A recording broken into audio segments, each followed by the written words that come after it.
여러분, 지금 이 순간 여러분이 죽음의 위기에 처해 있습니다. 감옥에 갇혀 있습니다. 또는 메르스와 같은 전염병 때문에 누구하고도 접촉할 수 없는 상태에서 이제 곧 죽음에 이르게 되었습니다. 그 순간 여러분의 자녀들에게 해야 될 말씀이 있을 것입니다. 내 사랑하는 자녀들을 더 이상 육신의 눈으로 볼 수 없는 상태에서 과연 무슨 말을 해줄 수 있을 것인가? 과연 어떠한 말을 할 것인가?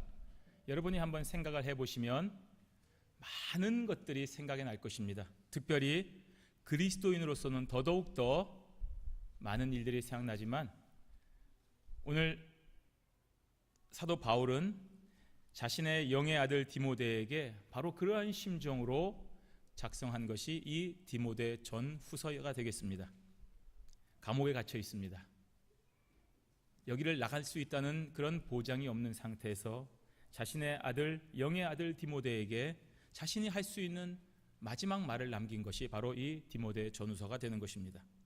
그래서 이 디모데 전후서를 읽어보면 바울이 디모데를 얼마나 사랑하고 또 아끼고 있는가를 알 수가 있습니다. 단순히 육신의 친밀함만으로 사랑한 것이 아니라 하나님의 사랑 안에서 저 영원한 천국에서 다시 만날 것을 고대하면서 그 천국의 놀라운 기쁨과 복락을 같이 누리려는 열망으로 아끼고 사랑하는 그런 심정이 잘 나타나 있는 것입니다.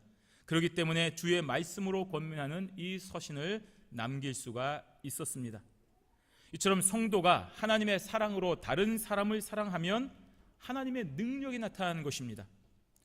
그러므로 모든 사람들에게 귀한 교훈이 됩니다. 오늘 이 디모데 전후서를 통하여서 우리는 사도 바울이 디모데에게 베푸는 사랑이 아닌 저와 여러분에게도 동일한 마음으로 베푸는 그런 은혜를 만끽할 수가 있는 것입니다. 비록 사도 바울이 저와 여러분들을 직접적으로 만나거나 또 저와 여러분이 어떠한 상태에 있는지 알지는 못하지만 자신의 아들 디모데를 향한 그 마음은 우리를 향한 마음과 동일한 것입니다. 그러므로 본문의 말씀을 대하실 때에 다른 사람이나 다른 환경을 위하여 했다고 생각하지 마시고 오늘 하나님께서 우리를 가장 사랑하는 분을 통하여 나에게 주시는 말씀으로 받으시면 참 놀라운 은혜와 기쁨이 있는 것입니다. 바울과 디모데가 살았던 그 시기는 말세였습니다. 주님이 언제 오실지 모르기 때문에 말세가 되는 것입니다.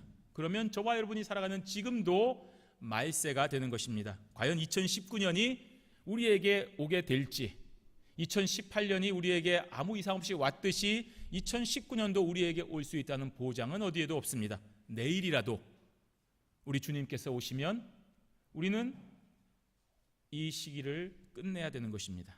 그렇기 때문에 지금 저와 여러분이 살아가는 시기 또한 말세인 것입니다. 그러한 말세의 때는 어떤 특징을 가지고 있습니까? 이기주의자들이 득세하고 있습니다. 돈이 최고의 가치를 지니고 있습니다. 부모를 또 그렇게까지 공경하지는 않습니다. 정욕에 휩쓸려 타락하고 쾌락을 추구하며 살아갑니다. 제가 여러분들에게 말씀하는 것이 아닙니다.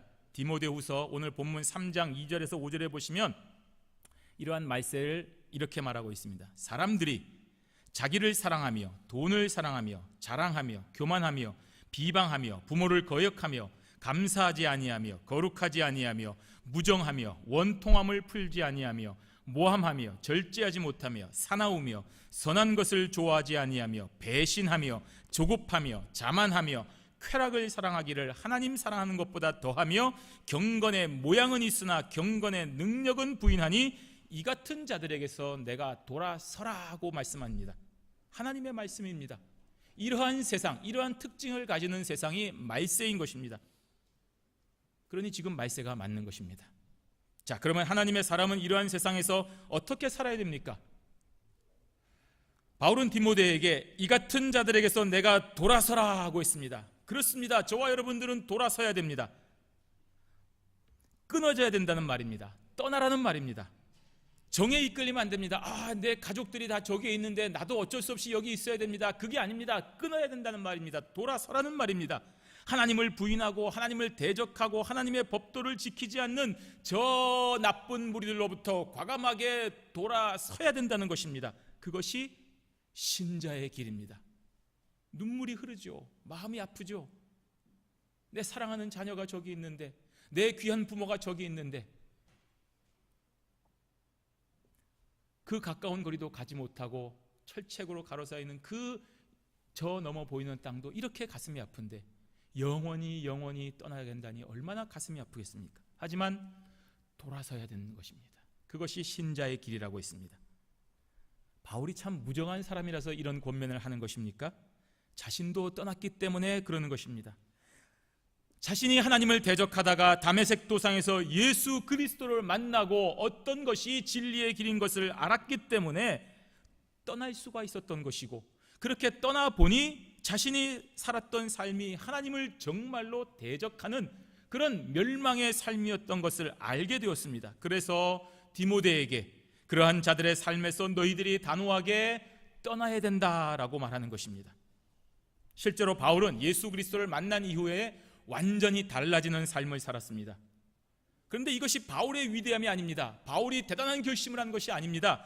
그러한 떠남이 오직 예수 그리스도의 은혜라는 것을 고백하고 있습니다. 오늘 본문 10절과 11절에 보시면 나의 교훈과 행실과 의향과 믿음과 오래 참음과 사랑과 인내와 박해를 받음과 고난과 또한 안디옥과 이고니온과 루스드라에서 당한 일과 어떠한 박해를 받은 것을 내가 과연 보고 알았거니와 주께서 이 모든 것 가운데서 나를 건지셨느니라 하고 했습니다.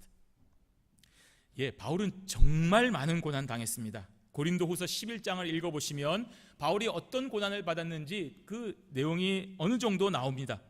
40에 하나 감한 매를 5번 맞았다고 했습니다. 39대를 맞는 매를 5번이나 맞았다고 했습니다. 3번 태장으로 맞고 1번은 돌로 맞고, 배를 타고 가다가 3번이나 배가 파손되어서 몇 날 며칠을 바다 위에서 뗏목 그 나무 쪼가리 하나 잡고 바다 위에서 표류하면서 지냈던 기억도 있다고 했습니다. 선교 여행을 가다가 강 때문에 만난 위험과 강도의 위험과 동족의 살해 위협으로부터 핍박과 여러 가지 위험들을 겪었다고 했습니다. 이방인으로부터도 많은 고난을 받았습니다. 광야에서도 바다에서도 온갖 일을 겪었으며 거짓 형제들로부터 오해도 받고 모함도 겪었습니다. 잠도 잘 못 자고 줄이며 목마르고 춥고 헐벗었다고 했습니다.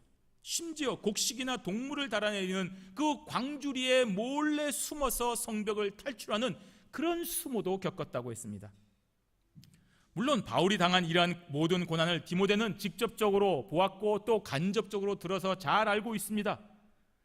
바울은 지금 이 사실을 말하려고 하는 것이 아니라 정말 진짜 디모데에게 하고 싶은 말은, 이러한 너가 알고 있고 들었던 모든 고난 가운데서 정말 중요한 것은 주님께서 나를 건지셨다, 이것을 네가 기억하라는 것입니다. 자기가 위대한 인간이어서 또 충성되고 강한 사람이어서 이러한 고난을 견디고 벗어난 것이 아니라는 말을 지금 디모데에게 하고 있는 것입니다. 혹시 네가 나를 강한 사람으로 보느냐? 혹시 네가 나를 위대한 사람으로 보느냐? 네가 나를 뭔가 충성되고 정말 심지가 굳은 사람으로 보느냐? 아니다. 내가 이렇게 될 수 있는 것은 주님께서 그 고난 속에서 나를 건지셨기 때문이다. 이것을 너가 기억하라는 것입니다. 왜 이 얘기를 하고 있는 것입니까? 그 주님께서 너에게도 동일하게 역사하셔서 너도 이러한 고난 속에서 건져주실 것이니 담대하라는 말을 하고 싶은 것입니다. 자기 자랑이나 자기 드러내는 것이 아니라 주님이 나와 같은 죄인도 건져주셨기 때문에 디모데 사랑하는 아들 너에게도 이러한 은혜가 있을 것이다 라고 하는 것을 얘기하는 것입니다. 그러니 이제 디모데, 너도 예수 이름으로 목회를 할 것이고 예수 이름을 전파하는 전도자로 살 것이고 예수 이름 때문에 너가 고난을 받게 되겠지만 절대로 낙심하거나 흔들리지 말라는 것입니다. 우리 주님께서 너 또한 건져주실 것이기 때문이다 라고 유언과도 같은 말씀을 하고 있는 것입니다. 오늘 이 말씀이 저와 여러분에게 주는 의미를 깨달아야 됩니다. 그 주님의 은혜가 디모데에서 끝나겠습니까? 오늘 저와 여러분에게도 우리 자녀들에게도 동일하게 임하는 것입니다.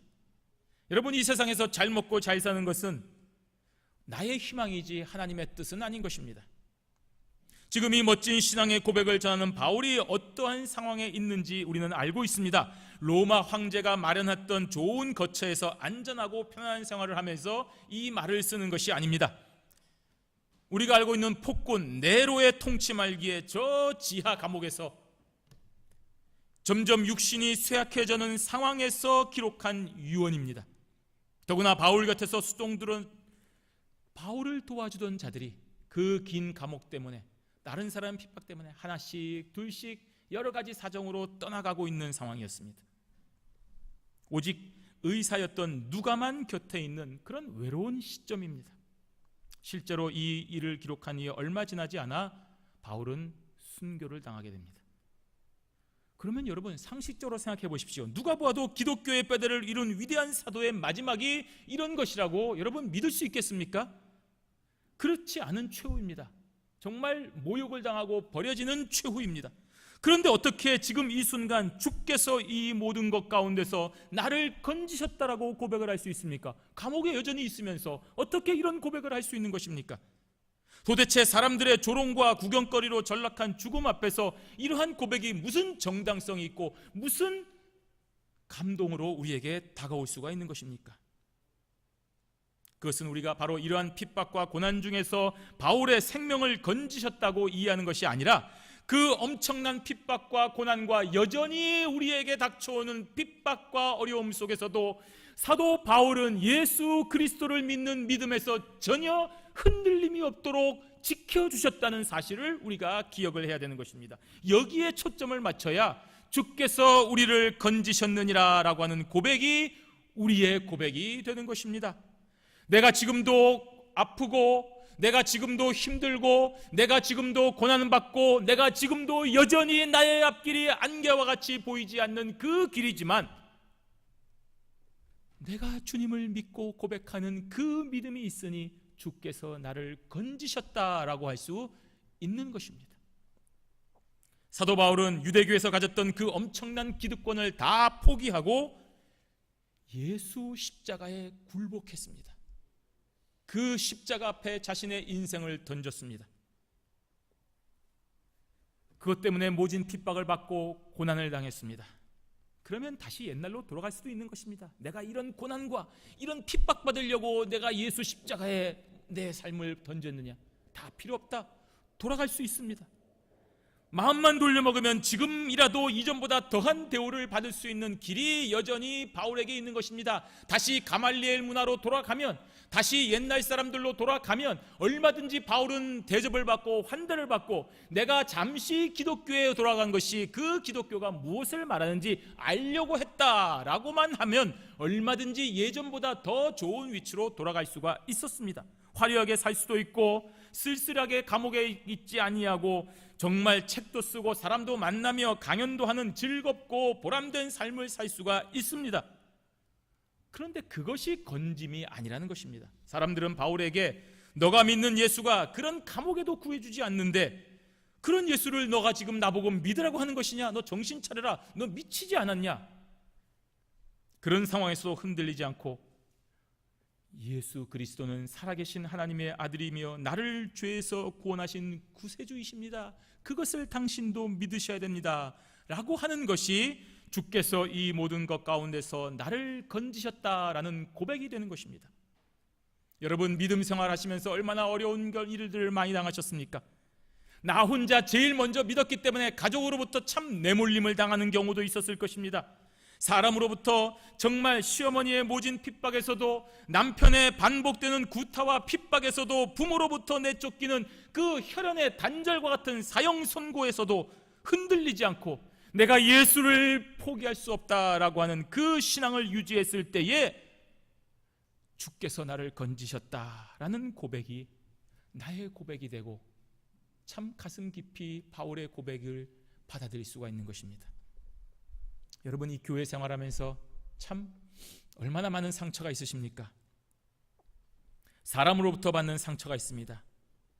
또 목회자로부터 받는 상처도 있습니다. 헌금 때문에 받는 남모르는 고통도 있습니다. 그런 고통 때문에 교회를 떠날 수 있습니다. 뭐 교회가 여기밖에 없냐? 이런 교회 내가 뭐 다닐 필요 있느냐? 얼마든지 떠날 수가 있습니다.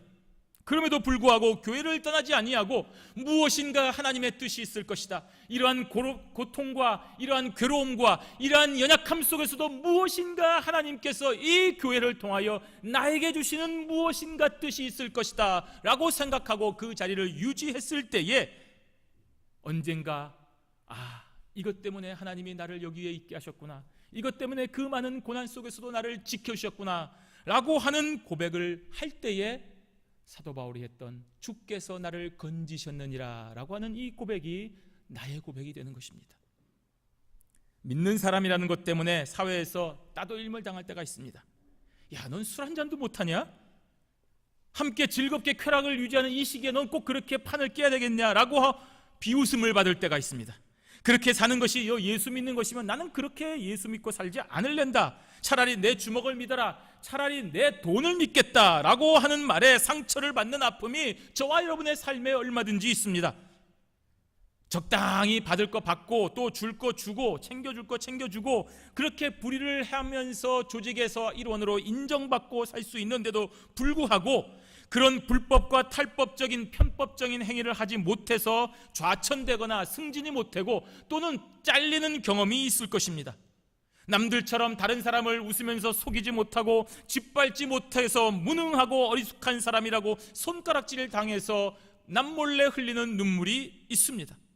그럼에도 불구하고 내가 돈 때문에, 나의 육신의 쾌락 때문에 성의 유혹에 넘어가지 아니하고 끝까지 우리 주님께서 원하시는 신앙의 정절을 지켜서 마침내 승리했을 때에 주께서 나의 인생을 건지셨다라고 하는 이 사도의 고백이 우리에게 많은 위로가 되는 것입니다. 이런 고백을 볼 때 우리가 한 가지 궁금한 것이 있습니다.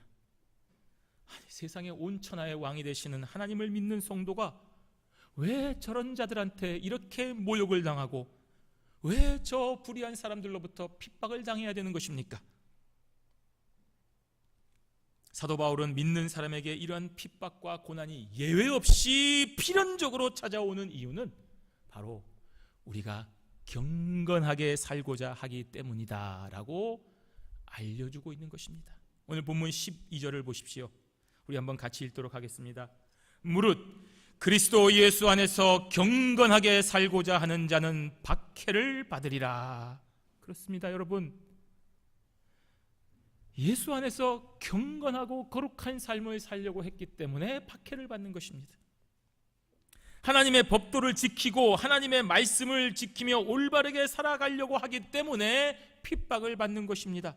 따라서 믿는 사람의 인생에 찾아오는 고난은 우리가 바른 길로 가고 있구나 라고 하는 분명한 사인인 것입니다.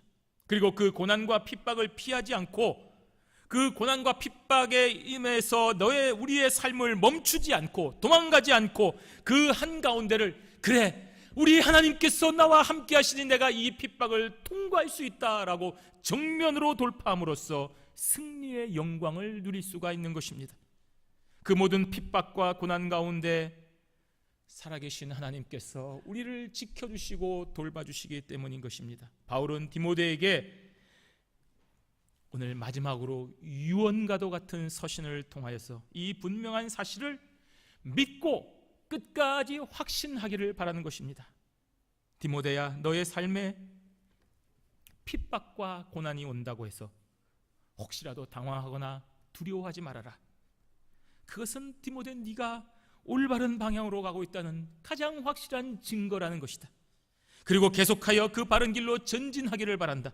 피하지 말기를 바란다. 왜냐하면 하나님께서 나와 함께 하셔서 건지신 것처럼 디모데 너와 함께도 하셔서 반드시 그 핍박과 고난의 길에서도 지키실 것이고 건져주실 것이기 때문에 너는 그 길에서 떠나지 말라고 권면하고 있는 것입니다. 이러한 사도의 유언적인 권면을 믿음으로 받아들여서 이 세상에서 우리가 받는 고난과 핍박에서의 오히려 즐거움과 확신을 가지고 오늘도 우리의 삶의 앞으로 전진하는 성도가 되어야 되는 것입니다. 그것이 올바른 길이기 때문입니다. 물론 그 올바른 길에 우리를 속이는 악한 자들이 있습니다. 오늘 13절에 악한 사람들과 속이는 자들은 더욱 악하여져서 속이기도 하고 속기도 한다라고 했습니다. 이 악한 사람들과 속이는 자들은 바로 앞에 있는 경건하게 살고자 하는 자와 정확히 반대되는 반대의 가치를 가지고 사는 사람들을 말합니다. 그들은 하나님을 가까이 하지 않고 멀리하는 자들입니다. 하나님을 대적하여서 살아가는 사람들이기 때문에 악한 자들입니다. 목소리가 악해서 악한 것이 아니라 하나님과 다른 길로 가기 때문에 악한 사람들입니다. 그리고 그들이 원하는 삶의 방식이 다른 사람을 속이는 방법입니다. 돈 때문에 속이는 것입니다. 그렇게 사람을 속여야지 자신이 돈을 벌기 때문입니다. 사실과 다른 말을 해야 되고 교묘한 말을 해서 사람의 마음을 흔들어야 됩니다. 그렇게 해야 자신이 이득을 보기 때문입니다. 그래서 악한 자들이 되는 것입니다. 이 속이는 자들이라고 하는 단어는 원래는 장례식에서 대신 곡을 해주는 애곡자들을 가리키는 말입니다. 전문꾼들을 말하는 것입니다. 나와 상관이 없는 장례식에 가서 정말로 통곡하며 슬피 울어주면서 그 상주로부터 돈을 받는 자들을 말합니다. 그러니까 실제로 이 사람의 죽음이 전혀 슬프지 않지만 내가 돈을 벌어야 되기 때문에 아주 슬픈 것처럼 내 감정을 위장해서 운다는 점에서 사기꾼이라는 것입니다. 이들은 시간이 지나면 더욱 악해집니다. 내가 더 많이 우니까 돈을 더 많이 주더라. 사람들이 똑같은 수법에 두 번 속지 않기 때문에 더 많은 돈을 벌기 위해서 더 악하고 더 교활해질 수밖에 없는 것입니다. 이것이 세상의 방법입니다. 하나님 없이 살아가는 사람들이 추구할 수밖에 없는 세상의 방식입니다. 다른 사람들이 다 그렇게 하기 때문에 나도 그렇게 해야만이 살 수 있습니다. 그것이 속이는 자고 악한 자입니다. 왜 돌아서지 못합니까? 왜 굶어 죽지 못하겠습니까? 우리까지 그렇게 살아야 되겠습니까? 하나님이 살아계신데 우리를 죽이셔야 하겠습니까? 설사 죽으면 천국 가지 않습니까? 왜 그런데 속이고 악한 방법을 써서 하나님을 대적하는 저들과 똑같은 방식으로 살면서 그렇게 삶을 살려고 하시는 것입니까? 그런 세상의 방식에서 돌이켜야 됩니다. 믿는 자들은 이러한 삶을 살 수가 없습니다. 그래서 사도 바울은 오늘 디모데에게 결정적인 조언을 하고 있는 것입니다. 우리 14절 말씀, 그러나 너는 배우고 확신한 일에 거하라. 너는 내가 누구에게서 배운 것을 안다고 했습니다. 그러나 악한 사람들과 속이는 자들이 날이 갈수록 교묘하고 편법을 사용하여 이 세상에서 영악하게 살아가고 잘 먹고 잘 살고 호화롭게 연락하고 쾌락을 추구하면서 잘 살아가고 있지만, 그러나 예수를 믿는 디모데야, 너는 그렇게 살지 말아야 된다라고 하는 것입니다. 세상 모두가 비정상적으로 살면서 하나님을 거역해도 태어나고 하나님을 거역하고 타락하며 사는 방식을 살더라도 예수 그리스도를 믿고 그분의 가르침을 믿고 그분의 가르침을 따라 사는 디모데, 너는 그렇게 살면 안 된다고 말하는 것입니다. 오늘 그리스도의 삶을 따라가는 저와 여러분도 그러나의 삶을 살아야 되는 것입니다. 그러나 너는 배우고 확신한 일에 거하라고 했습니다. 이전에 너와 배웠고 지금도 알고 있는 그 확신에 찬 가르침을 끝까지 지키며 살아가라고 하는 것입니다. 디모데가 무엇을 배웠습니까? 성경 말씀을 배운 것입니다. 15절에 또 어려서부터 성경을 알았나니 성경은 능히 너로 하여금 그리스도 예수 안에 있는 믿음으로 말미암아 구원에 이르는 지혜가 있게 하느니라고 했습니다. 디모데가 태중에서도 자라면서도 어른이 되어서도 여전히 진리 가운데 거할 수 있었던 것은 바로 성경 말씀을 배웠기 때문인 것입니다. 그 어머니 유니게로부터 성경 말씀을 배웠습니다. 그 외조모 루이스로부터 성경 말씀을 배웠습니다. 그 어머니 유니게와 외조모 루이스는 이 자녀 디모데를 태중에서부터 계속하여 성경 말씀으로 가르쳤습니다. 그 결과 디모데는 믿음으로 말미암아 구원에 이르는 지혜가 있게 되었습니다. 이 원리는 오늘 저와 여러분의 자녀들에게도 동일하게 적용이 됩니다. 유명한 학교를 보낸다고 또 좋은 선생님이 있는 그 가르침을 배웠다고 해서 우리 자녀가 좋은 인생이 되지 못합니다. 물론 좋은 학교로 인도할 수는 있습니다. 모든 사람이 좋아하는 학교를 다니게 할 수는 있습니다. 그러나 저들은 우리를 진리로 인도할 수는 없습니다. 모든 종류의 가르침과 교훈은 있을지언정 우리를 진리 안에 거하는 기쁨으로 저들은 인도하지 못합니다. 그들에게는 예수가 없기 때문입니다. 참된 진리 대신 예수 그리스도가 저들에게 없기 때문에 저들의 교훈과 저들의 가르침은 우리 자녀를 진리로 인도할 수가 없는 것입니다. 진리는 오직 예수 그리스도 성경 말씀을 통해서만 알 수 있습니다. 성경으로부터만 믿어지는 것입니다.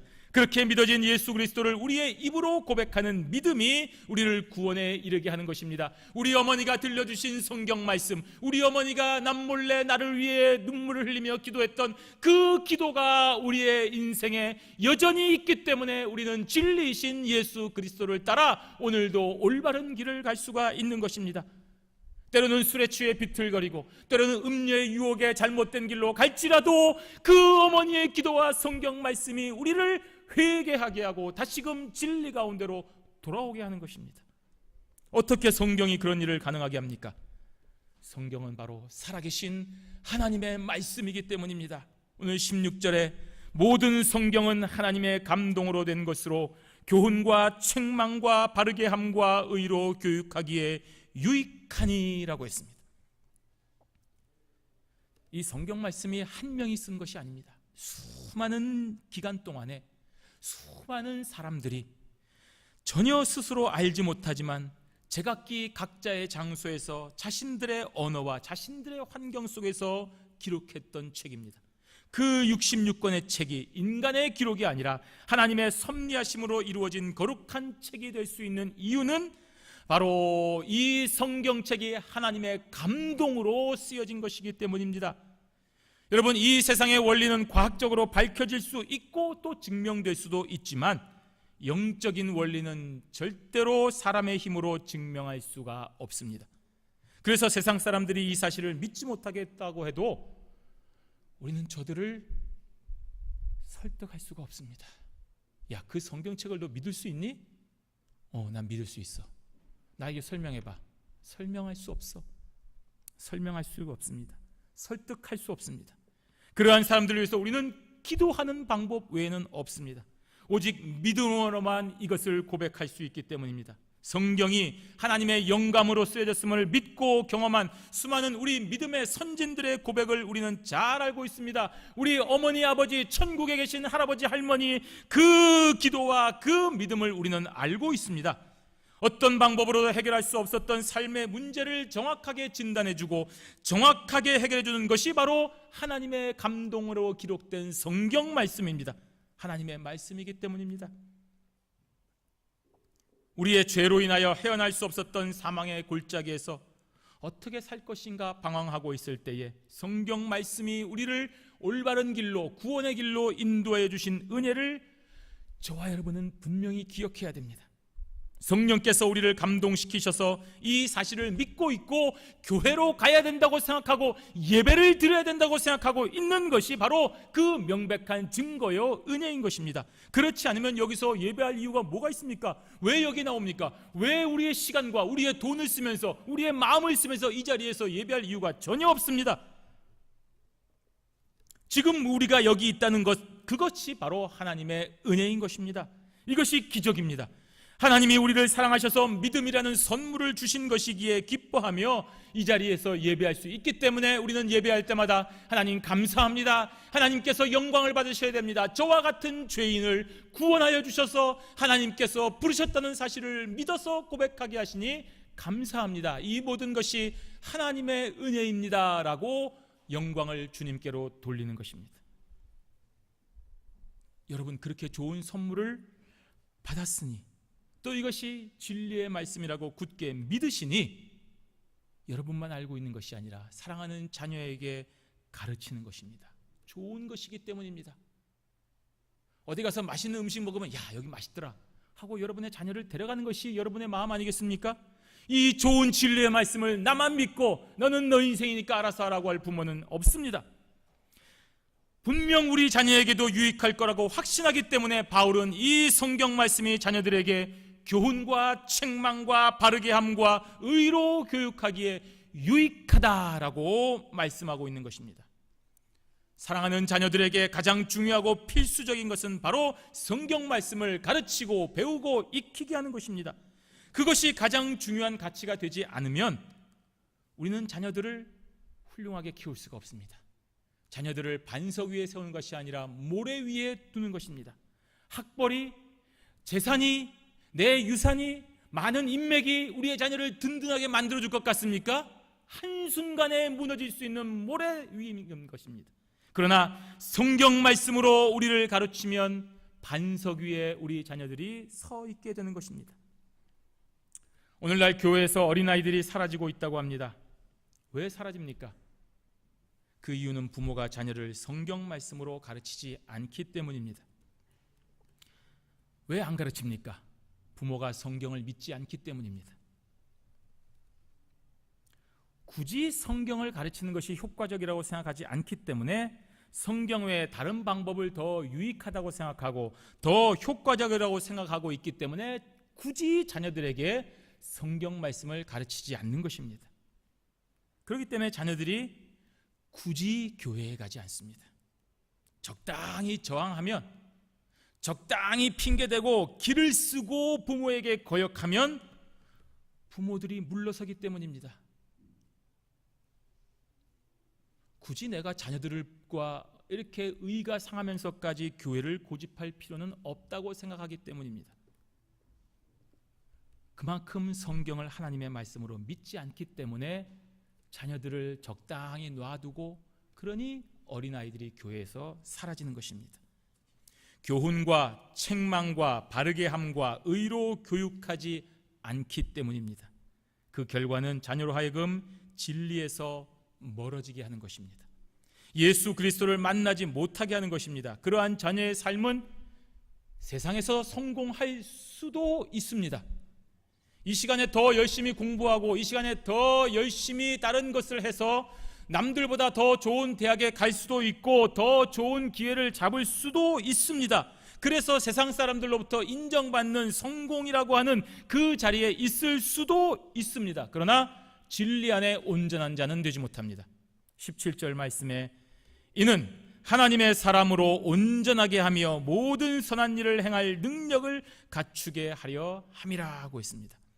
성경 말씀을 가르쳐야만 이런 일이 있을 수 있다는 것입니다. 성경 말씀을 가르쳐야만 우리의 자녀가 하나님의 사람으로 온전하게 될 수 있다는 것입니다. 하나님의 사람은 하나님의 법을 따르는 사람입니다. 하나님의 사람은 하나님의 가르침을 배우고 익히는 사람들입니다. 하나님의 사람이 다른 법을 따르는 것은 온전하지 못한 것입니다. 배신입니다. 그러므로 하나님의 사람은 하나님의 거룩한 말씀인 성경 말씀을 배우고 익히고 믿어야 되는 것입니다. 그래야 온전하게 되는 것입니다. 그렇게 배우고 익힌 그 말씀이 신자를 움직여서 선한 일을 행하게 하는 것입니다. 하나님의 말씀을 없는데 어떻게 선한 일을 할 수 있습니까? 그것은 선한 일이 아닙니다. 신자가 온전케 되는 유일한 길은 하나님의 말씀을 배우고 익히는 길입니다.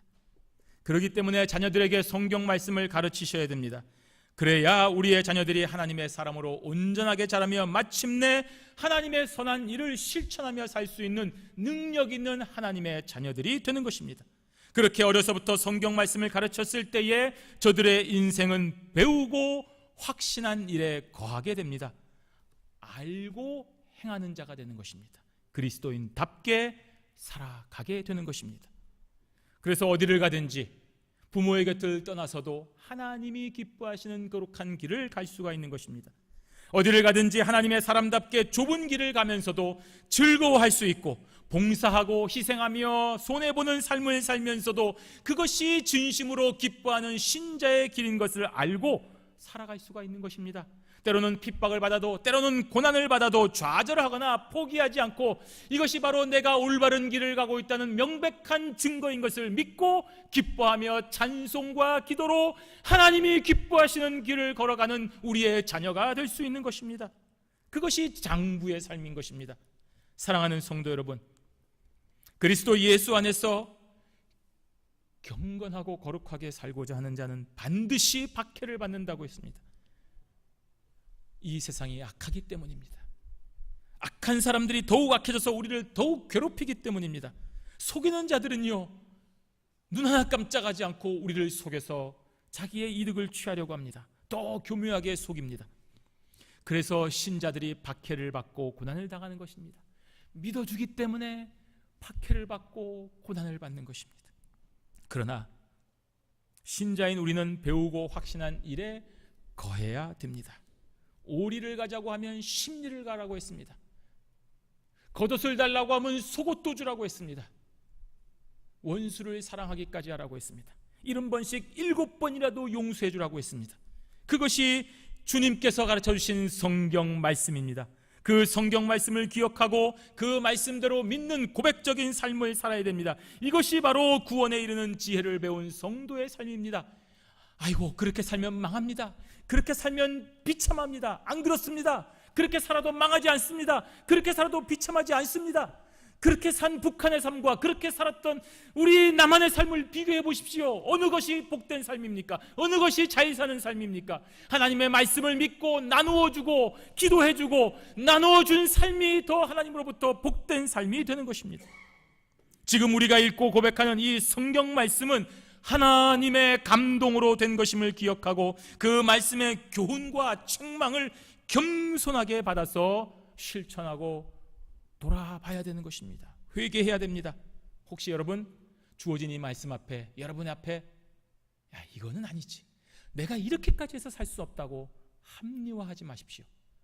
나는 이렇게 살 수 없어요. 나는 용서하는 삶을 살 수 없어요. 나는 이렇게까지는 내 자존심을 상해서 못 삽니다. 내가 미쳐버릴 것 같아서 못 삽니다. 합리화하는 것입니다. 핑계하는 것입니다. 하나님의 말씀 앞에 우리의 생각을 가지고 거부하는 것입니다. 그것이 바로 마귀의 유혹인 것입니다. 하나님의 말씀 앞에서 죄인인 우리는 오로지 회개하고 변화를 받아서 새 사람이 되어야 되는 것입니다. 그렇게 새 사람이 되어서 우리 자녀와 다른 지체를 향하여 성경을 가르쳐야 됩니다. 성경 말씀대로 살아야 됩니다. 왜냐하면 성경 말씀만이 죄인들을 바르게 함과 의로 교육하기에 유일한 하나님의 말씀이기 때문입니다. 그렇게 성경을 가르칠 때에 하나님의 사람들이 온전하게 되며 모든 선한 일을 할 능력이 생기는 것입니다. 이 능력으로 살아야 됩니다. 내 능력으로 살면 거칠게 되고 내 파워와 내 힘으로 살면 안 됩니다.